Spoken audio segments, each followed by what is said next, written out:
दोस्तों, केदारनाथ धाम का कपाट को बंद हुए 3 दिन हो चुका है और बाबा केदारनाथ जी का पंचमुखी डोली ऊखीमठ के ओंकारेश्वर मंदिर में पहुंच चुका है। तो हर साल बाबा केदारनाथ जी ऊखीमठ के ओंकारेश्वर मंदिर में 6 महीने के लिए क्यों जाते हैं? क्या सिर्फ केदार घाटी में बर्फ गिरने और केदारनाथ मंदिर बर्फ से ढक जाने के कारण ही बाबा 6 महीने तक ऊखीमठ में रहते हैं या फिर कुछ और भी कारण है इसके पीछे? तो आप लोग वीडियो को पूरा देखिए, मैं सारी जानकारी आगे दूंगी। हर हर महादेव, जय श्री केदार। तो दोस्तों, कैसे हैं आप सब? आई होप कि आप सब ठीक होंगे। तो दोस्तों, आज तारीख है 26 अक्टूबर और आज केदार घाटी कितना सन्नाटा हो गया है इसको भी दिखाऊंगी। तो उससे पहले आप सब मेरे चैनल को सब्सक्राइब जरूर कर लीजिएगा, जिससे आप लोगों को केदारनाथ धाम का लेटेस्ट अपडेट मिलते रहेगा। तो सबसे पहले आप लोग ये दृश्य को देखिए, जहाँ पर घोड़े कई सारे सामानों को अपने पीठ में लाद कर नीचे उतर रहे हैं। तो ये उन्हीं दुकानदारों के सामानों को लेकर नीचे उतर रहे हैं जो गौरीकुंड के पास 1-2 किलोमीटर के अंदर ही बने थे। तो दोस्तों, इन रास्तों में गाड़ियां नहीं चलती है, रास्ता पहाड़ी वाला है, इसीलिए सारे लोग इन बेजुबान घोड़ों का सहारा लेते हैं और उनको इतना लोड देते हैं। ये सब नज़ारे देखकर तो अच्छा नहीं लगता है, लेकिन क्या करे, रास्ता इतना कठिन वाला है कि इंसान खुद इतना सामान को ढो कर तो आ ही नहीं सकता है। तो इसीलिए वो इन बेजुबानों पर अपने सामानों को लाद देते हैं और उनको नीचे गौरीकुंड या फिर अपने घर जहाँ पर रहते हैं वहाँ पर लेकर चले जाते हैं। और इसी के साथ आप लोग केदारनाथ धाम का ये नज़ारा को देखिए, जहाँ पर गलियाँ शांत पड़ी है। श्रद्धालुओं का भीड़ पूरी तरह से समाप्त हो चुका है, अभी वीरान पड़ गया है पूरा केदारनाथ धाम। तो चलिए अब हम लोग ये जान लेते हैं कि बाबा केदारनाथ जी ऊखीमठ 6 महीने के लिए क्यों जाते हैं, क्यों ओंकारेश्वर मंदिर में ही रहते हैं बाबा केदारनाथ जी। इसके पीछे का कारण को हम लोग विस्तार पूर्वक समझते हैं। सबसे पहला कारण तो ये है कि अभी शीतकाल में पूरा केदार घाटी बर्फ से पूरी तरह से ढक जाएगा। इस टाइम पर किसी भी इंसान या जानवरों द्वारा सरवाइव कर पाना संभव नहीं है, क्योंकि मंदिर पूरी तरह से बर्फ से ढक जाएगा।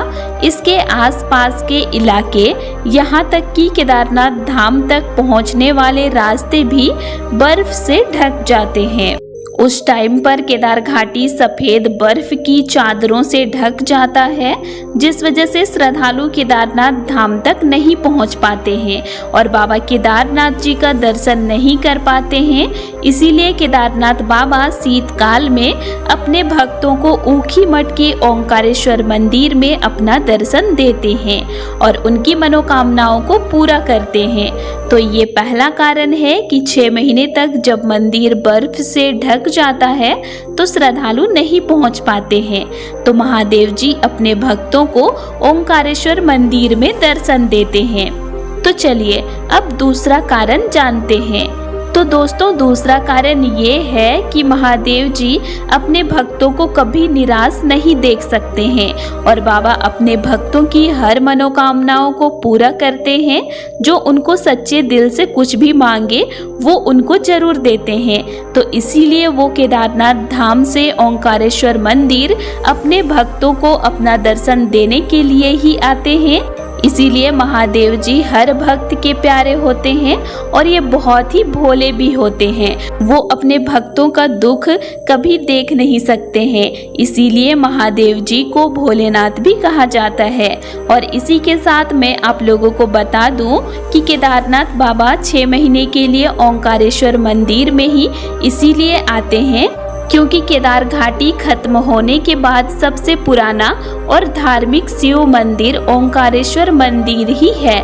साथ ही साथ मैं आप लोगों को ये भी बता देती हूँ कि कुछ टाइम के लिए महादेव जी और पार्वती मैया इस स्थान पर रुके हुए थे, जिस कारण यह स्थान बहुत ही पवित्र माना जाता है। और यहीं पर भगवान श्री कृष्ण के वंशज अनिरुद्ध का भी विवाह उषा से हुआ था, जिस कारण इस जगह का नाम पहले ऊषा मठ था। बाद में धीरे धीरे लोग इसे ऊखी मठ कहने लगे और ऊखी मठ में ही स्थित है ओंकारेश्वर मंदिर। चलिए अब ओंकारेश्वर मंदिर के नाम के पीछे का कारण भी बता देती हूँ। तो पहले आध्यात्मिक कहानी जानते हैं। ऐसा माना जाता था कि इसी स्थान पर भगवान शिव ने एक टाइम पर तपस्या किए थे और यह वही स्थान है जहां से ओम की उत्पत्ति हुई थी। और स्थानीय मान्यता के अनुसार यहाँ पर भगवान शिव ने राजा मंदाता और कई ऋषियों को दर्शन भी दिए थे। इसीलिए इस स्थान को ओंकारेश्वर महादेव मंदिर कहा जाता है। तो केदारनाथ धाम से जुड़े हुए ऐसे कई सारे रहस्य हैं जो हर किसी को नहीं पता है। तो आप लोग इन रहस्यों को जानना चाहते हैं तो आप लोग मेरे चैनल से जुड़ जाइए और मेरे चैनल को सब्सक्राइब जरूर कर लीजिए। तो दोस्तों उत्तराखंड के 3 धाम का कपाट तो पूरी तरह से बंद हो चुका है। गंगोत्री, यमुनोत्री और केदारनाथ धाम, इन 3 धाम में अभी पूरा सन्नाटा छा गया है। एक भी श्रद्धालु अभी नहीं है तीनों धाम में। सिर्फ बद्रीनाथ धाम का यात्रा अच्छे से चल रहा है। श्रद्धालु बद्रीनाथ धाम पहुंच रहे हैं बाबा बद्री विशाल का दर्शन करने के लिए। तो अगर आप लोगों को बद्रीनाथ धाम का यात्रा करना है अभी, तो 25 नवंबर तक आप लोग बद्रीनाथ धाम तक आ सकते हैं। अभी 1 महीने का टाइम है आप लोगों के पास, आप लोग यात्रा पर आ सकते हैं। 25 नवंबर को जाकर बद्रीनाथ धाम का कपाट बंद होगा। तो आप लोग आइए यात्रा पर बद्रीनाथ धाम। यात्रा अच्छे से चल रहा है, गाड़ियों की सर्विस भी चालू है।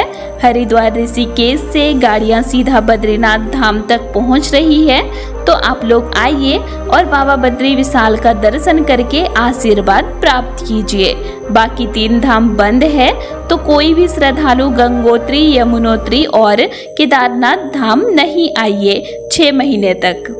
तो दोस्तों आज के लिए इतना ही। और आप लोगों को मेरा आज का इन्फॉर्मेशन कैसे लगा ये मुझे कमेंट करके ज़रूर बताइएगा। और वीडियो अच्छी लगी तो वीडियो को लाइक कीजिएगा और साथ ही चैनल को सब्सक्राइब भी जरूर कर लीजिएगा। और अगर आप लोगों को केदारनाथ धाम से रिलेटेड और भी वीडियोस देखने हैं तो मेरे चैनल में अपलोड हैं, आप उनको भी देख सकते हैं। तो चलिए फिर मिलते हैं एक नई वीडियो के साथ। Thanks for watching.